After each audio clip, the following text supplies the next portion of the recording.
The next unit is our introduction to fractions. I say it's an introduction. Students will have learned basic fractions in second grade, but third grade is where they really put it all together in powerful ways.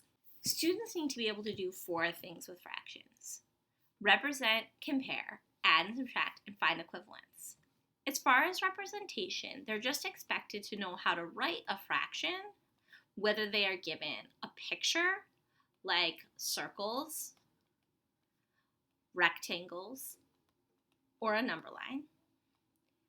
And they're also supposed to be able to represent their fraction from a story. To compare fractions, they will only be asked to compare fractions with common denominators or with common numerators. For adding and subtracting fractions, they will only be asked to add fractions that have common denominators, like so. And equivalent fractions, which is probably the most challenging thing they need to do, they are definitely going to need to be able to multiply the fractions by the same number on the top and the bottom, as well as divide the fractions, like this. But more importantly, and this is something you've been hearing throughout all the units because we really start with major content, is they will need to be able to explain this.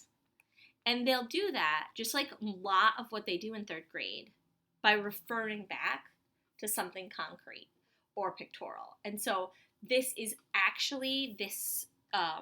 area is even harder than what we learned to do. If all you learn to do is just multiply top by the same thing, divide the top by the same thing, it's kind of fairly straightforward. You're like, okay. But there's a reason why that works that we can show and prove, and that is the key there. So that's pretty challenging, and that actually is going to get its whole own unit. All of this understanding is based on a concept of the unit fraction, which is the word for a fraction with a 1 in the numerator. But really what it is it's the foundation on which the rest of the fraction makes sense. I start by taking this whole rectangle, cutting it into 3, getting my unit fraction. And once I know my unit fraction, then I can figure out other fractions and even improper fractions that are all kind of based on my understanding of the unit.